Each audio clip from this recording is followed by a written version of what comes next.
This is the Wrestling Replay. I am Cato. Welcome to episode number 24, post SummerSlam 2022 edition. Let's go ahead and get this out the way. If you already don't follow or like or is subscribed to my channel, just please go ahead and do all that good stuff, all right? Now, let's just jump straight into SummerSlam 2022. I'm going to tell you this now. I came into SummerSlam really wanting to see only three matches. Bianca Belair versus Becky Lynch, the Street Profits versus the Usos, and Roman Reigns, Brock Lesnar, final match, last man standing. That's the only matches I cared about. I'll say once SummerSlam started, SummerSlam got rolling, they suckered me in to start caring about every single matchup, and I will tell you why once we start going into each match. Overall, before we even get started, I feel like the flow of WWE right now, between commentary, between the wrestlers, between segments, it feels better. It feels like it's organic. I don't feel like these guys are thinking or have someone in their ear or feeling like such a robot trying to say the right thing and not say this word that they're not supposed to say. It just feels like they have more freedom. I'll say that much. Even last night in the SummerSlam pay-per-view, Michael Cole talking about history. I feel like they don't do that, and if they do, it's rarely done or only done with certain people. They called us fans last night. We're not the universe. We actually called fans. So I'm like, okay, maybe these old terms that Vince hated, maybe somebody took those in the back, ripped up the paper and say, you know what, be yourself. Say what you actually feel, because then you really identify with the people who are actually listening to what you're doing and what you're saying. So for that matter, I like what's happening so far. And if that's the case of Triple H coming in or Stephanie coming in or Nick Khan doing what he want to do, I like it so far. Keep doing that. Now let's go ahead and jump into our first matchup. Bianca Belair defeats Becky Lynch to retain her Raw Women's Championship. Now, I know we've been getting this matchup in some type of way for the better part of a year now, but I feel like these two wrestling at SummerSlam is bigger than these two wrestling at WrestleMania. Why do I say that? Because SummerSlam 2021 is really where everything kicked off. It's where everything started. The return of Becky Lynch, defeating Bianca Belair in under 30 seconds.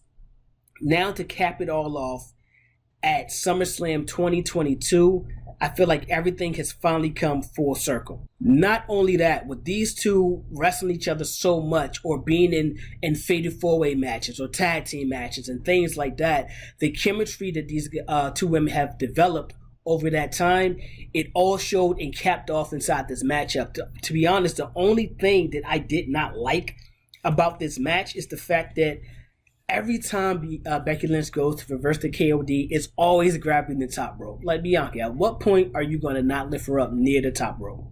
Ironically, as I started to think this, Bianca ends up going for another KOD, and Lynch reversed it into the arm bar, which was pretty dope because I'd never seen that before.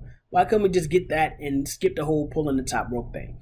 But everything else in this matchup was absolutely perfect for you to kick off your SummerSlam pay-per-view. If you know me, kicking off your show, especially the pay-per-view, the first match and the last match are really important. One, that first match really gets the fans going.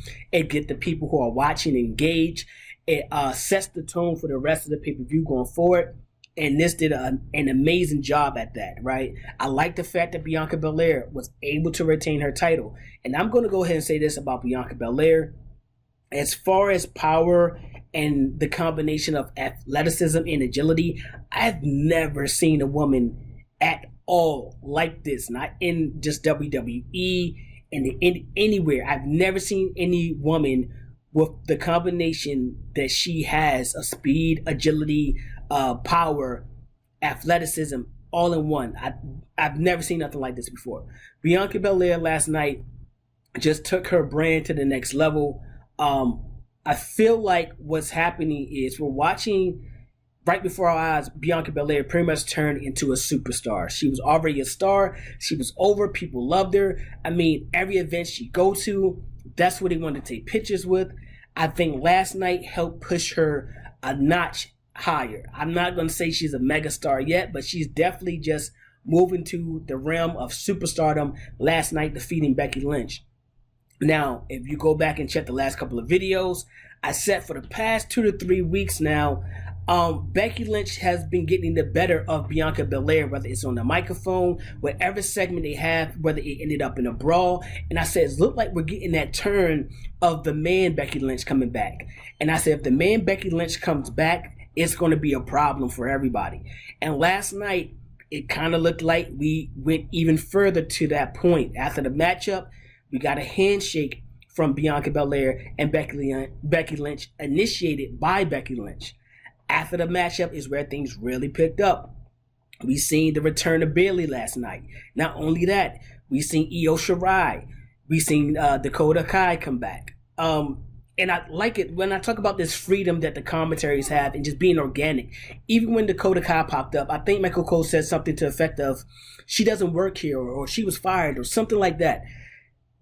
Before, you wouldn't even acknowledge the fact that you knew this woman, let alone mentioning that she was fired or terminated or wasn't re-signed or whatever the issue was. So just like mentioning that, it felt organic because we all know it and we're all thinking the same thing. And for Michael Cole to say it on the pay-per-view, I was like, that's perfect. Like, little things like that is what really draws me in and what makes me like what's going on. Now, with the emergence of these three, I don't know if Bayley is leading the way. I don't know if it's just a trio and they're all on like equal playing fields or whatnot. Despite that fact, we don't know that yet. They all get in the ring and they come face to face with Bianca Belair, who was clearly a little shaken up, but she's not going to move. She's trying to stand her ground and she's trying to play that tough role, that tough face. I like it. But what do we get? Becky Lynch sliding in the ring, standing side by side with Bianca Belair. If we're going to get a Becky Lynch, the man, face turn, I think we just got it last night when she went side by side with Bianca Belair. Not only that, you got a 3-on-2 situation, so you know the baby faces are going to always be outnumbered until maybe a couple of weeks later when someone finally decides to join their side. But for now, they're going to be outnumbered. They're going to get all the sympathy from the fans because they're constantly going to be getting beat up pretty much. They got the one-man advantage. Well, in this case, the one-woman advantage. I could see something like Naomi possibly coming back. With Triple H and Stephanie at the head, I feel like this is the perfect time to go ahead and mend that situation with Sasha Banks and Naomi. You guys was wrong. You guys was wrong. They reacted how they reacted, but you cannot judge someone about how they react off the action that you did. You can't not dictate my reaction from how you treat me. So with Sasha Banks and Triple H, Black and Gold brand, Stephanie Women's Evolution. I feel like that these two possibly can make a return. I feel like everything can be mended. I hope it can be mended. So possibly one of them could come and join side by side with Becky Lynch and Bianca Belair to take on this trio. I can see someone like Alexa Bliss saying, you know what, I'm next in line, so I'm going to make sure you're healthy before our matchup, so there's no reason of why you can say you lost to me. So I'll join forces with you now to take these guys out until our matchup and we have that one-on-one match. So it's great. Already in the first segment, you make me want to tune into Monday Night Raw. I want to see what happens with this trio. I want to hear from Becky Lynch. Why did you do what you did? Why did you shake the hands? What's up with this turn that you're now facing? Am I going to get the man Becky Lynch back? Are you going to come out in these same exotic outfits? Like, what are we going to get now from Becky Lynch going forward? I know Alexa Bliss already stated her claims that she's number one for that Raw Women's Championship. But hell, what if this trio decides to go and take out Alexa Bliss and says, you know what? We're next in line. You can go ahead and fall back. We don't know what's going to possibly happen. So in that first match, we got to see so much. And it's already making me tune into the weekly programming. And that's what you want to do. Now, ironically, for me anyway, I feel like almost every single matchup made me want to tune into either Raw or SmackDown to see what actually happens from the fallout. We also got to see Logan Paul defeat The Miz. If you didn't see that matchup, it was a pretty good match. Logan Paul actually managed to outdo himself from WrestleMania. Coming into this matchup, I didn't really care for it because I felt like I had two heels. I felt like I had a baby face that was supposed to be a babyface, but he still had the mannerisms and acted like a heel in Logan Paul. But I tell you what, when that match started, Logan Paul was getting booed. When that match ended, the fans were cheering for Logan Paul. So I think we got a situation where if Logan Paul decides to stick around, he might have a good spot or in good graces with the WWE fans. I'll say that much. After he hit that frog splash from off the top rope, outside the ring, through the announcer table, I think he won everybody in that stadium over right there. If you didn't like him before, if you hated him before, when he hit that, it made you forget all about the pre-Logan Paul that you know from social media or the boxing or whatever. And right there, you instantly became a fan of Logan Paul, because there's no way Logan Paul pulled a move like that off, and for The Miz to trust him to pull a move like that off if he wasn't working his ass off. So he definitely put in the work, came into this matchup, had a really good match. Hats off to Logan Paul. Even more so, hats off to The Miz, because you worked your ass off as well, and you put Logan Paul over last night. It's always easy to cheer the person that's pulling off the moves, but inside that ring, you have to cheer the guy who's helping you pull off these moves and selling these moves for you and working his ass off for you. Because The Miz definitely did that last night. So he was in the ring with a great talent. The same thing with Happy Corbin, but we'll get in that match a little later. But The Miz worked his ass off. And then we got to see Tommaso Ciampa outside the ring interfering. But he was stopped by AJ Styles, which now makes me want to tune in to Monday Night Raw again to see the fallout between Ciampa and AJ Styles. Now, am I going to get the Ciampa from that NXT Black and Gold brand? If we do, we're in for the hell of a matchup. I would love for Ciampa to go ahead and break away from The Miz somehow, some way, so we can kind of get that guy back, the guy that was holding the NXT Championship. If we get that guy on Monday Night Raw, a lot of stars will now be made on Monday Night Raw. And don't forget, we still don't have Cody Rhodes back. So that's somebody else that's going to throw his name to the hat, that's going to really jump into the fold. Bobby Lashley versus Austin Theory, United States Championship. Bobby Lashley managed to maintain his championship run. I like the fact that the match wasn't too long. It was long enough to kind of do what was needed to be done, draw you in. Bobby managed to look dominant, and that's what I like for my United States champion. Now, surprisingly to me, I understand why Theory tapped out so quickly. You're trying to save yourself for the cash-in later on against Roman and Brock Lesnar. But at the same time, if you're not putting on a really strong performance against Bobby Lashley, and for United States champion to kind of run through you like that, it's no way in my mind I'm thinking now that Theory is going to be ready to take on Brock Lesnar or Roman Reigns, whoever wins this championship, whoever won that matchup. If you failed your cash in, which you end up doing, there's no way I think you can go up there and find a time or another spot or a better spot than last night to go take out Roman Reigns. So I think with the fact that the way the match ended and being in such a short match, I think it kind of hurt Theory in the long run, because if you can't get past your United States champion or really make him work to defend his championship, there's no way I think you're going to be ready for guys that's at the world title level like Bobby Lashley or Roman Reigns. Now, I do like the fact that Bobby Lashley was dominant, only because now we have an IC title and the United States title. I feel like those guys having dominant performances make you believe that those two guys can easily go up and challenge and become a real challenge for your WWE champion. So I like that part, because you're keeping your mid-tier champions really strong. So I like that. We also got to see the Judgment Day versus the Mysterios in a no disqualification. This might have been my least favorite match on the whole card, for the fact that I don't understand why it was a no disqualification. One, you were tagging in and out. That kind of made no sense. And two, you only used the chair one time. If it's a no disqualification, I at least expect you guys to really, use what's around the arena. It doesn't have to be such a crazy matchup with what's around the ring. It doesn't have to be you going through a table, but maybe a table is introduced as a tease. Maybe a ladder is introduced as a tease. Kendo sticks, something. I mean, we've seen Dominic take kendo sticks before, so it's not like it's something he can't do. But I feel like if it's a no disqualification, at least use that clause to help you get the victory. Now, ultimately, it did help you get the victory because we seen the return of Edge, which is why I think the whole no DQ stipulation was thrown in there, because we knew we were going to get the return of Edge. We kind of felt it. The videos kind of told you at some point that's who was coming back.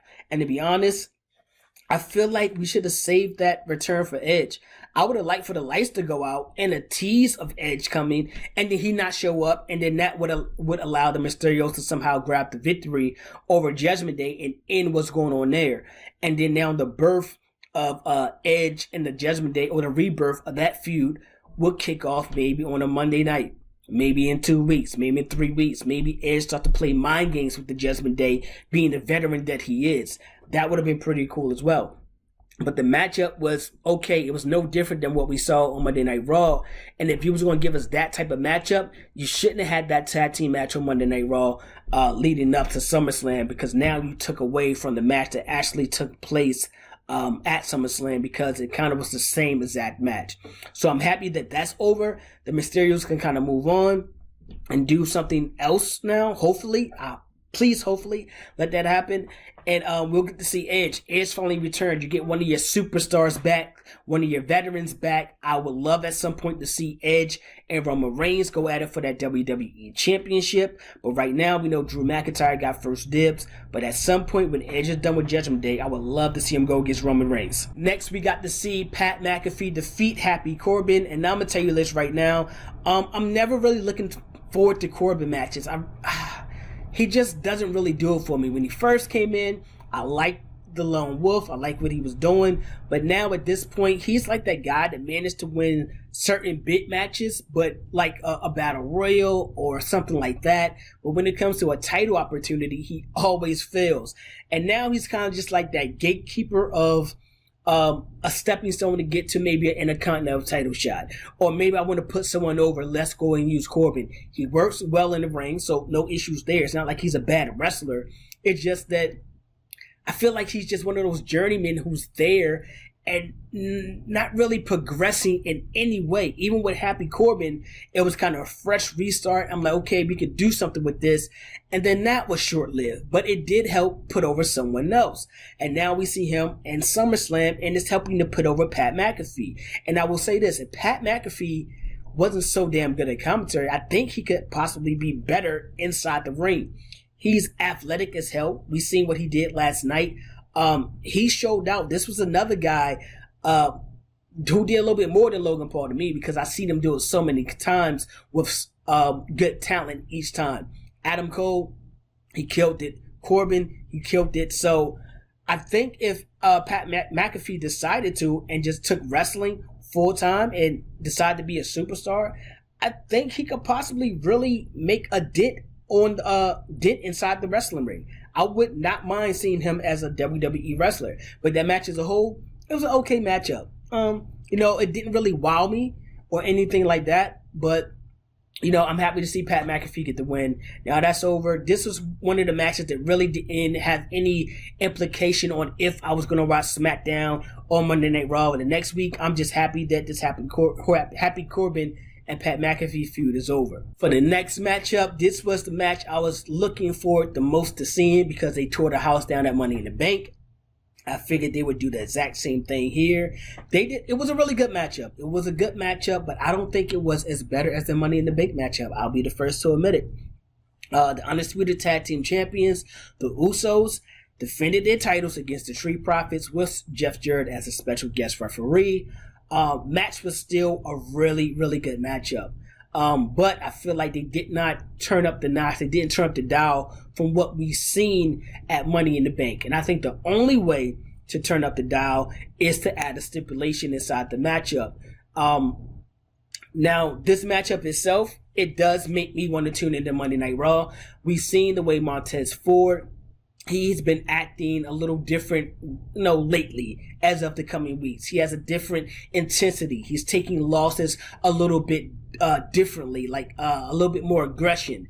Even though at the end of the match they lost, Montez looked pissed off. He looked pissed off, but he still rolled into the ring beside his partner. He didn't kind of stay outside the ring, kind of say, well, you took the loss again for our team. You're the weak link type of situation. And I would love to see Tez goes into singles competition at some point, but right now just ain't it for me. I want to see the Street Profits go for another 2 or 3 years strong together. I want them to actually show that, hey, you could be best friends and you could be a team and you could stick together even through the tough losses, through the great wins. You could still stick together.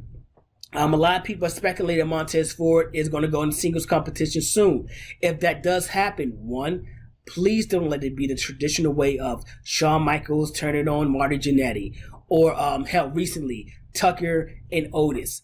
It doesn't have to be a situation where one guy has to turn heel and the other guy has to turn face. Let it be a situation where it's look like, dude, you're my friend, you're my partner, I always got your back, you always got mine, ride for life, bad boys, all that good stuff, yada, yada, yada. But let it be a case where Ted say, look, I want to try my hand at the singles competition. And Doc can say, great, go for it. I'm here to support you throughout your whole journey. Let it be a situation like that where these guys are still friends throughout, kind of like the New Day when Big E wanted to go and he won the titles, or Kofi prior to that, him winning the titles. He still had his best friends watching his back, and I think that makes for a much better story, a different story, and also leaves the door open for these guys to come back and become a tag team at any given point without having that sour taste in the mouth of one turning on the other. I feel like that's kind of corny and kind of played out now. I feel like it's no loyalty nowhere in any tag team if that's how tag teams now have to make the switch or make the breakup. Me personally, I don't think the Street Profits are going to break up anytime soon. I honestly think these guys are going to face the Usos in a stipulation where it's a Hell in a Cell, a tables match, a chairs match, no DQ, something to that effect, right? And I could see the Street Profits defeating the Usos, and that's going to be the little crack, the little ripple effect that's going to happen inside the bloodline that's going to lead to someone defeating Roman Reigns at some point. Now Roman Reigns can't focus on what he has to do because he's worried about the Usos winning back their tag team championships. I can see that definitely happening, but for that to happen, I think you got to let the Street Profits and the Usos kind of slow down for a bit. If it doesn't happen at a Hell in a Cell pay-per-view, let it happen at the Rumble, which is close and leading into WrestleMania season. That's the start of WrestleMania season, right? So now if you got the winner of the Rumble, he knows he's going to face Roman Reigns. You still got Theory waiting to cash in on Roman Reigns. And now you got the Usos losing their title on the road to WrestleMania, causing an issue in the bloodline. I think that would be much better booked. And of course, the Usos, it's only right that they would ask the Street Profits, hey, if we defeat you this time, you can no longer challenge for these tag team championships as long as we have them. Now they can mark a tag team off their list, or you got to go back to NXT or something like that. But the problem being, if they aren't fighting the Usos, who are they fighting? I doubt it's going to be the Viking Raiders right now. I doubt it's going to be the New Day. They're having their hands full right now with the Raiders. So what other tag team have the WWE built up on Raw and SmackDown to really go and challenge the Usos? The answer is no one. No one. Nobody. That's the problem. NXT has some really good tag teams. They always had good tag teams. But they rarely bring tag teams over to Monday Night Raw and SmackDown. And when they do, it's the same teams you see right now. The Profits and the Viking Raiders. Otis and Tucker, they should have kept them together. You broke them up. And now look what issue you caused. But I can see them bringing up some tag teams from NXT. That could work. But in the meantime, there's no tag teams that's really ready to challenge the Usos unless you're going to try to throw together two guys. And if you're going to throw together two guys, it better be Tommaso Ciampa and Johnny Gargano, because those are only two guys I can see they're single competitors that can really go out there and actually challenge the Usos for those WWE Tag Team Championships.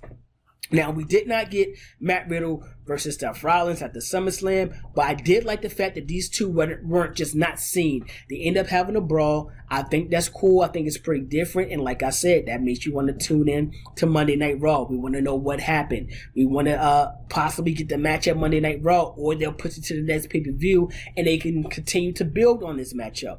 I wouldn't mind seeing that. We got to see the SmackDown Women's Champion Liv Morgan retain her title against Ronda Rousey. Match was okay. Leah Liv kind of came in the match still looking a little shooken up, still looking like the underdog, still looking a little bit nervous to go in there with the pit bull Ronda Rousey. And Ronda Rousey was, putting on that dominant performance. Liv got in her spots here and there, but at the end of the day, I like how the matchup ended. I like Ronda making Liv tap right before the 3 count. But I like the ref only seeing that Ronda Rousey shoulders was pinned to the mat. After the matchup, we got what I was talking about. We got that heel turn for Ronda Rousey. She attacked Liv Morgan after the matchup. She attacked an official. So now we got a heel Ronda Rousey, a role she could play very, very well. A role where I think it fits her style a lot more. She could be that aggressive woman inside the matchup. She cannot care about breaking your arm, breaking your ankle, because that's now her role. That's now her character. She doesn't have to come out and smile. She can throw in that mean mug, walk down to the ring, dominate her opponent, walk back to the back, not look at the fans, not shake their hands, nothing like that. Also, with this match ending the way it did, it still keeps Ronda Rousey in title contention because, hell, I really didn't lose the matchup at all. So, Liv Morgan, on her side, she has to do a little bit more. I like the fact that she managed to retain her championship, but now I want to see Liv Morgan actually make people want to tune in to see you. Because right now, I want to tune in to SmackDown to see how Ronda Rousey is going to react. If she's going to get suspended for laying her hands on an official or get fined or whatnot. If she did get suspended, that would be cool because now she could go away for a month or two, and that could give Liv Morgan time to notch a few more victories under her belt to build up her confidence going into another matchup with Ronda Rousey later on in the year. Now, what Liv have to do, these promos going forward, I don't want to hear you being so thankful. I don't want to hear you being or looking like the underdog. I don't want to hear your crazy story and a wild ride you have to go through to finally get here on top. No, I want to hear how you're more confident. I want to see in your matches that you're going to hear with the confidence of, I know I'm going to go in here and win. Why? Because I just defeated your ex-champion, the best woman on the SmackDown roster, not once, but twice, pinned her shoulders to the matchup. Now, I want to see that confidence go into your matches because you have to kind of believe in yourself to get the fans behind you to believe in you as well. So let's throw away the character of the happy-go-lucky Liv Morgan and let's get into this aggressive, still a face, but I want to be a little bit more aggressive and a lot more confident in everything I'm doing. I want you to actually feel like and talk like you can defeat anyone in that locker room. Hell, I wouldn't mind you even going out there Friday and giving out an open challenge, possibly answered by Natalya. Natalya, another great person inside the ring. I know you're going to have an absolutely amazing matchup with her.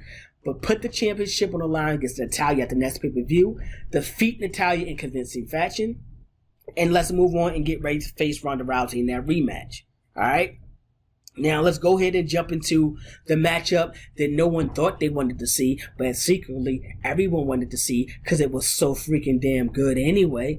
The best matchup that Roman Reigns and Brock Lesnar has had together in all their 7 encounters. Yeah, I said it. For the United States, or for the undisputed WWE Universal Championship, not the United States Championship. That would be a little demotion for Roman Reigns. But we got the matchup of all matchups, perfect way to end off SummerSlam, perfect way to end off the feud that is Roman Reigns, that is Brock Lesnar. All the marbles are on the table, last man standing. This was an absolutely amazing matchup, and going into the match, you're like, man, I just seen these guys wrestle not too long ago. But I tell you what, last time they fought, we got to see this Roman Reigns, and we got to see this Brock, this Cowboy Brock that we're seeing, right? But we did not get to see these guys in the last man standing match. And surprisingly, this was a really long matchup for the two. And these two went out there and they bumped their asses off for each other. They sold for each other like they never have before. And I mean, this was an absolutely great matchup from every aspect of the Usos having to come in and help Roman Reigns, from Theory coming in to try to cash in the Money in the Bank, from these guys having to pile tables and chairs and steps onto Brock Lesnar just so that he would not stand up. Brock taking the tractor, lifting up the ring. I mean, all this was great. The only thing I thought they could have did better, well, not did better, only thing I thought they could have added was maybe putting that tractor on top of somebody so they couldn't stand up. Then I thought about it, like, nah, that would be a bad idea, because if someone gets hurt or you drop the tractor a little bit too low, you know, that dumpster, the dump part of the tractor a little bit too low, break a rib, that could end really bad. So when I thought about it a little bit more, I was like, yeah, that's probably a good idea. They didn't use it. But these guys tore the freaking house down. They tore the house down at SummerSlam. Literally. I mean, nothing else at ringside was in place. Everything was broken. Paul Heyman went through the announce table. I don't know the last time anyone even put their hands on Paul Heyman, let alone Paul Heyman going through the announce table with an F5. Everybody that was involved in that matchup, every single person worked their asses off. Even Michael Cole. Back to talking about history. When Roman Reigns is coming down to the ring, and you're mentioning the guys like Hogan and Backlund and you know, all the guys who held the championships for a little bit longer than what Roman Reigns is now. I think he's the number 5th as far as days go of holding the WWE Championship. Mentioning those guys and Roman Reigns and the names with those guys, some of the guys that aren't in the company anymore, some of the guys you may never see in the company again, but just being mentioned, it's like, okay, that's what I like. I like you guys bringing out the history. Man, show your shit a little bit. Let these fans know that, hey, WWE been around for a long time, and we had some of your greatest guys. We made some of the biggest superstars in wrestling. So I like going back and you talking about some of the history, especially with one of your current superstars. So now we can kind of see the level that Roman Reigns is on. We watch Roman Reigns, but I don't think people realize exactly how long this reign has been.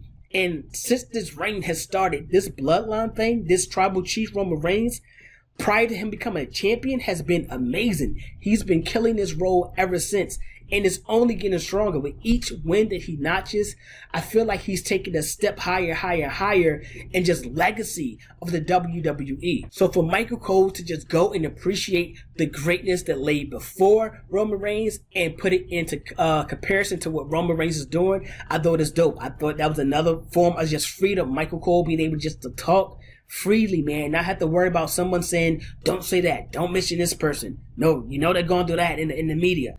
I love it. So to me, SummerSlam went off the air with a bang. It went off the air matching, well, actually, no, it elevated that same intensity, that same excitement that opening matchup started. Why? Because now I want to hear from Roman Reigns. Him and Drew McIntyre is up next, and we're going to see exactly what happens in that feud going forward. I want to hear from Paul Heyman. I want to hear Roman say, what you mean I'm just a meal ticket to you? Man, if you didn't watch that pay-per-view, you're missing a really good pay-per-view. Now, I talked to some people, and they say, you know, I thought SummerSlam was bad. We had to see Roman and Brock again. Then we had to see the Usos and the primetime players. And when that person said that, I kind of started just disregarding everything they were saying after that about SummerSlam. When they repeatedly called the Street Profits the primetime players, I said, you know what, maybe you're just a little bit out of sync. Maybe you were, you know, expecting something totally different.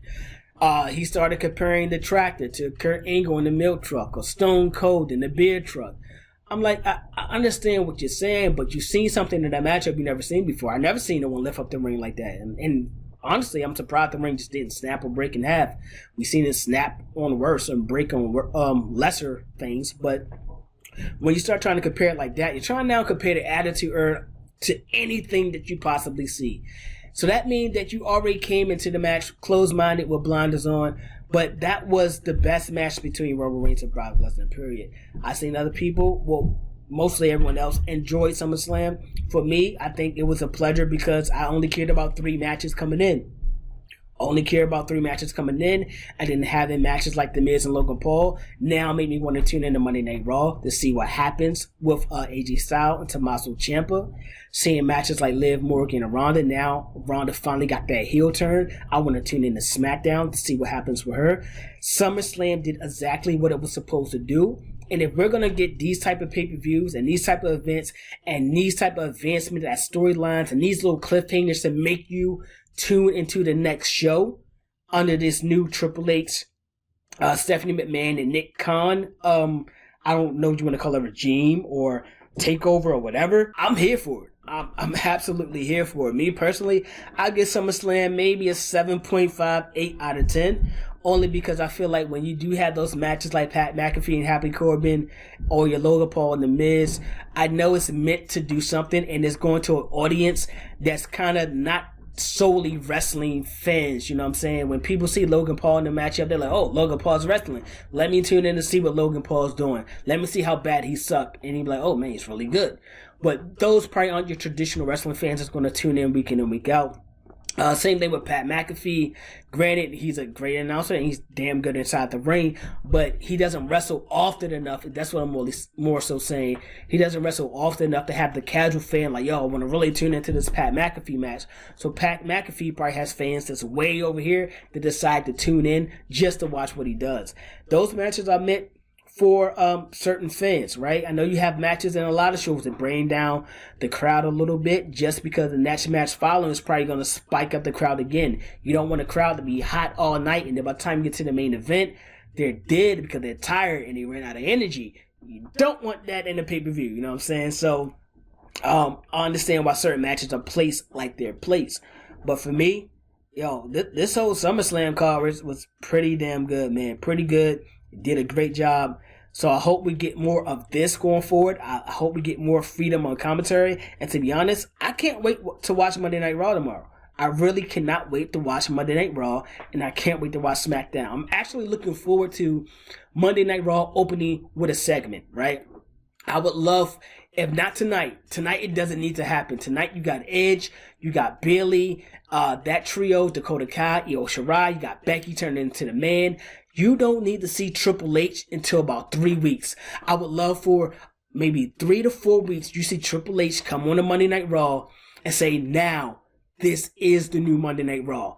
Kind of like when NXT came to SmackDown and they all beat up everybody on the SmackDown roster all night long. And at the end, you seen all of them stand in the ring and you hear Triple H saying, this is NXT. I would love to hear him come on Monday Night Raw and kind of stake his claim and show that we're ushering Monday Night Raw and it's TV14. We're ushering it into a whole new direction than what you used to see before. I would love to see that from Triple H, and we don't even need it now, which is the crazy part. We could save this for 3 to 4 weeks out. We could save this right before the Monday Night Raw or go home to another pay-per-view. That would be absolutely amazing. So I like the direction of the WWE and everything that's going on. My only real question next is, we see Bayley, she forms her group. She has Io Shirai, she has Dakota Kai. I'm assuming it's Bayley group. What are we going to get from guys like Kevin Owens, guys like Tommaso Ciampa, guys like Shinsuke Nakamura, Sami Zayn? I want to see more from these guys now. I would love to see Kevin Owens and Tommaso Ciampa and Johnny Gargano, Seth Rollins. He's always been a Triple H guy. So I would love to see these guys to start to get some type of push. I wouldn't mind to see Kevin Owens or Tommaso Ciampa when he's done with AJ Styles being the new challenge for Bobby Lashley at that point for that United States Championship. Hell, I wouldn't even mind if neither one of those guys took the title. Hopefully Tommaso Ciampa, because I just like how he is when he's in that championship role, how he was with Goldie. That was really dope. But I wouldn't mind seeing one of these guys as United States Champion. And I know I'm the main one saying the United States Championship needs to have a long run. So maybe we can milk it out for another month or two before Bobby has to drop it. But Bobby's doing a great job right now as United States Champion. I just want to know what NXT guys are we going to see from Triple H? Are we going to see guys like Johnny Gargano back? Are we going to see guys like Karrion Kross come back? You know, there's a lot of guys on NXT Black and Gold who got released, who I know Triple H loved and liked. I know there's guys who got called to Monday Night Raw or SmackDown, like Karrion Kross, who it didn't work out for. But they had it right with Karrion Kross when he was in NXT. Why did it change on Raw? Vince McMahon being Vince McMahon. Now Vince McMahon is not here. So can we get that Karrion Kross back with Scarlett coming out between his legs, singing the intro, introducing her man? Let's get that back. Let's bring back some of that good stuff. Too bad a lot of your other NXT talent has gone a different way, enjoying the indie scenes or on AEW right now, which is fine. No, shout out to them. They're doing great. But Man, imagine all that talent that Triple H would have had that he was molding and he was grooming in NXT now on the main roster. That would have been so fire. So fire. But we got what we got. I'm hoping to see a return from a few people. Hopefully that can happen. Let me know what you guys think about SummerSlam. How do you think it was as a pay-per-view? Let me know what you guys think about Triple H, Stephanie McMahon, and Nick Khan now running the show. Do you think we're going to get some returns? Do you think Naomi and Sasha Banks, that whole situation can be mended? Do you think we'll see guys like Johnny Gargano back? Do you think we'll see Karrion Kross back? Guys like that. Let me know what you think. Hit us on the Instagram thingy at the Wrestling Replay. That's where we're going to do our contest and giveaway. We're going to have some more stuff coming up soon. Or you can hit us in the comment section down below. I'll answer whatever you got. We could talk about the pay-per-view. We could talk about who coming back. Let me know what you guys think. Let me hear some of your, your theories on who may be doing what or going where. Don't mind hearing that. For the past week, I have not been looking at my Instagram. I have been ignoring everything because when it comes to big pay-per-views, I do not want to see possible spoilers. I do not want to see, this person is injured. That's why this may not happen. No, let everything be a surprise. Just like Bayley and Dakota Kai and Shirai, I don't know if it was on any of you guys' radar, but it definitely wasn't on mine. Maybe because I wasn't on social media. And I got that pop like I should have received that pop. And I think that's one of the great things about wrestling, especially pay-per-views, when you don't know what's going to happen and you can get an unexpected pop. And the guys beside you sitting there like, well, I knew that was happening. Yeah, you took the excitement away from yourself because I get to see the pop. I get to see everything happen in real time. It's not me expecting anything to happen. The only thing last night that I was expecting was the Edge return, which is why I felt like you could have saved that for Monday Night Raw or maybe saved for like 2 weeks from now and kind of just toyed with the Judgment Day a little bit. I think that's the only real thing that I could say I may have had an issue with as far as returns goes. So, yeah, let me know what you guys think, man. We could talk about it. I can't wait to see Monday Night Raw and drop the Monday Night Raw video for you guys. Until then, that was your SummerSlam 2022 review. I'm Cato. I'm signing out. Peace.